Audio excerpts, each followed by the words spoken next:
Hello everyone, आज हम लोग क्या पढ़ेंगे? केमिकल काइनेटिक्स के सारे एग्जांपल्स क्लास 12th एनसीईआरटी। आज इंटेक्स क्वेश्चन की बात करेंगे। सारे इंटेक्स क्वेश्चन की एनालिसिस, क्या क्वेश्चन क्या कह रहा है, क्या कंसेप्ट मुझे लगाना है। तो फर्स्ट इंटेक्स क्वेश्चन की बात करते हैं। तो फर्स्ट इंटेक्स क्वेश्चन क्या कह रहा है? जैसे रिएक्टेंट से प्रोडक्ट बनना ही चाहिए, ठीक है। देखो रिएक्टेंट अगर रिएक्शन हो रही है तो रिएक्टेंट कम हो रहा होगा, प्रोडक्ट बढ़ रहा होगा। द कंसनट्रेशन ऑफ ये रिएक्टेंट चेंज हो रहा है, जो इस कंसनट्रेशन से इस कंसनट्रेशन में आ रहा है इस इंटरवल में। तो कैलकुलेट द एवरेज रेट, कुछ नहीं करना है। डेल यहाँ से आपको इसका कंसनट्रेशन का डिफरेंस निकालना है और टाइम का डिवाइड कर देना है। देखो यहाँ से रेट किस में आएगा, मिनट में टाइम दिया तो मिनट में आएगा, सेकंड में करना है तो सेकंड में 60 का मल्टीप्लाई कर देना है, तो आपको इस यूनिट में भी मिल जाएगा, संतुष्ट हो जाएगा ना। अब नेक्स्ट क्वेश्चन की बात करते हैं। इन अ रिएक्शन 2A से प्रोडक्ट बन रहा है, तो कंसनट्रेशन ऑफ ए डिक्रीज कर रहे हैं। कंसनट्रेशन डिक्रीज होगा रिएक्टेंट का तभी प्रोडक्ट बनेगा, जो घटता जाएगा वही बढ़ता जाएगा, ठीक है। तो इसकी आपको कंसनट्रेशन गिवन है रिएक्टेंट की, यहाँ से यहाँ पहुँच रहा है तो मोल लीटर, ठीक है। तो यहाँ से 10 मिनट्स में पहुँच रहा है, कितने इंटरवल में, इतने इंटरवल में। तो calculate the rate during this interval, आपको कुछ नहीं करना है, आपको यहाँ से रेट की वैल्यू मिल जाएगी। 1/2 करेंगे और delta A upon delta T, तो यहाँ से रेट ड्यूरिंग इस इंटरवल के रेट आपको मिल जाएगा। नेक्स्ट क्वेश्चन की बात करते हैं। इस क्वेश्चन में क्या कह रहा है? ए दो रिएक्टेंट हैं, इससे एक प्रोडक्ट तैयार हो रहा है।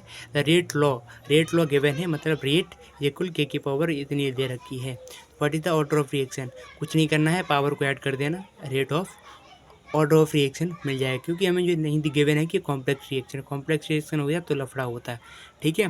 देखो दे रखे ना, कॉम्प्लेक्स रिएक्शन के लफड़ा होता है, स्लोएस्ट स्टेप देखना होता है, वहाँ से इक्विलिब्रियम कांस्टेंट, हमें इक्विलिब्रियम कांस्टेंट से एक ही कंसनट्रेशन निकालनी है और कंसनट्रेशन उसको मुझे रेट लॉ में रखना होता है, तब आपकी जो पावर बनेगी उनका ऐड करेंगे, तब आपको उसकी ऑर्डर ऑफ रिएक्शन मिलेगी। नेक्स्ट इंटेक्स क्वेश्चन की बात करते हैं। Question number 4, the conversion of molecule x से बाई बनना, मतलब एक्स रिएक्टेंट हो गया, हमारा बाई प्रोडक्ट हो गया।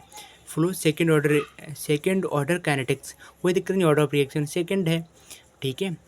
मतलब सेकेंड ऑर्डर एन की वैल्यू कितनी है, 2 है, ठीक है। तो कंसनट्रेशन ऑफ एक्स थोड़ा देखते हैं। अगर हम उसका रिएक्शन, अगर हम एक्स का कंसनट्रेशन 3 टाइम्स कर देते हैं, सेकंड ऑर्डर का मतलब ये होना चाहिए, ठीक है। तो यहाँ से 3 टाइम्स करें, 3x करेंगे तो क्या हो जाएगा, 9x², 9, ठीक है। तो यहाँ से 9 टाइम्स रेट उसका हो जाएगा। आगे बात करते हैं। देखो नेक्स्ट इंटेक्स क्वेश्चन क्या कह रहा है? अब फर्स्ट ऑर्डर रिएक्शन है, आपको रेट कांस्टेंट मिल गया तो जल्दी करो, के मिल गया। हाउ लॉन्ग, टाइम का रिस्पेक्ट, तो टाइम का जो रिलेशन हुआ करता है वो ये होता है, log R0 upon RT is equal KT। अब उसके लिए क्या होता था, जीरो ऑर्डर के लिए R0 minus RT is equal KT, वहाँ से निकाल सकती हैं। हाउ लॉन्ग बिल 5 ग्राम से 3 ग्राम हो जा रहा है, तो 5 ग्राम से 3 ग्राम, मतलब R0 की वैल्यू गिवन होगी, RT की वैल्यू गिवन होगी, यहाँ से K आपको पता है, T आसानी से निकाल सकते हो, टाइम ये पूछ सकते हो, और क्या पूछेगा, लॉन्ग का मतलब टाइम, ठीक है। 6 इंटेक्स क्वेश्चन की बात करते हैं। टाइम रिक्वायर्ड टू डिकम्पोज, ठीक है, to half of its initial amount, मतलब जो आपका RT है वो R0 का हाफ हो जाता है, कोई दिक्कत नहीं है। तो यहाँ से आपको टाइम दे रखा है 60 मिनट्स टाइम दे रखा है, तो यहाँ से इसकी वैल्यू पता लग गई, R0 की भी वैल्यू पता लग गई, यहाँ से टाइम भी पता लग गया। क्या पूछ सकता है कि वही देखो आगे पूछ भी रहा है, calculate the rate constant of the reaction. Hello हो गया ना। नेक्स्ट बात करते हैं, what will be the effect of the temperature on the rate constant. यानी कि अभी RNES पूरा कंसेप्ट बेस्ड इसी पे तो है, डायरेक्टली होता है, फिर हमने देखा है कैसे डिपेंड करता है। तो K E की पावर EA डायरेक्ट ERT, तो इसे पूरे लिख देना आपको, ये यहाँ A का मल्टीप्लाई कर देना है, तो ये पूरा कंपोनेंट इसी को डिफाइन कर रहा है ना यार, तो ऐसे आपको दिखा देना है, पूरा एक फॉर्मूला बना देना RNES का, बस पता लग जाएगा। आपको ये देखना है रेट कांस्टेंट बढ़ाना चाहते हो, टेम्परेचर बढ़ाना पड़ेगा। नेक्स्ट बात करते हैं एग्जाम इंटेक्स क्वेश्चन 8 की। The rate of the chemical reaction double, rate of chemical reaction double कर देते हैं, मतलब रेट ऑफ केमिकल, तो R1 R2 दोनों दे रखे हैं, ठीक है। ओके, फॉर एन इंक्रीज, तो अगर आर नॉट है आपका तो वो हो जाएगा 2R नॉट। अगर मान लो K2 K1 है, के और जो K2 हो जाएगा वो 2K हो जाएगा।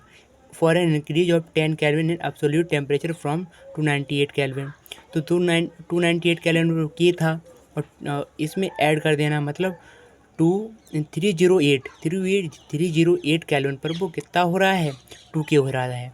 तो वहाँ से आप T1 दोनों आपको मिल गया। फिर आपको क्या रखना, यहाँ से आप T1 देखो, आपको T1 T2 दोनों पता लग गए। T1 अगर ये इसमें ऐड कर देना 10, T2 मिल जाएगा। और K2 आपको K1 अगर आपका K है तो उसका कह रहा है डबल हो जाएगा, तो 2K मिल जाएगा, K2 मिल गया। यहाँ से आप ये ही और क्या निकलवा सकता है, यहाँ से आपका फ्रिक्वेंसी फैक्टर पूछ सकता है, उसी को आरएनएस फैक्टर कहते हैं, उसी को प्री एक्सपोनेंशियल फैक्टर कहते हैं। तो यहाँ से ए कहाँ से निकालोगे, यहाँ से भैया निकाल लो। K पता लग गया, ये पूरा पता ही है, यहाँ से ये निकाल सकते हो, ठीक है। नेक्स्ट बात करते हैं 9 की। तो यहाँ एक्टिवेशन एनर्जी, तो एक्टिवेशन एनर्जी इस रिएक्शन के लिए आपको गिवन है, इस टेम्परेचर के लिए, इस टेम्परेचर पर उसकी एक्टिवेशन एनर्जी ये होती है। तो calculate the fraction of molecules of reactant having energy equal to और ग्रेटर देन एक्टिवेशन एनर्जी। कोई दिक्कत नहीं, क्या पूछ रहा है, फ्रैक्शन ऑफ मॉलिक्यूल, यहीं से आपको पता करना है फ्रैक्शन ऑफ मॉलिक्यूल होता क्या है। तो जो हम रिएक्शन पढ़ते हैं K इक्वल E⁻⁻⁻ तो वहाँ से जो ए होता है आरएनएस फैक्टर का डिवाइड कर देना है, जो हमारा फ्रिक्वेंसी फैक्टर है उसका डिवाइड कर देना है जो रेट में, तो आपका क्या आ जाएगा, उसके calculate the fraction of molecules आ जाएंगे। तो ये हमारे होते हैं सारे index question. Love you all, bye bye बच्चों, थैंक यू।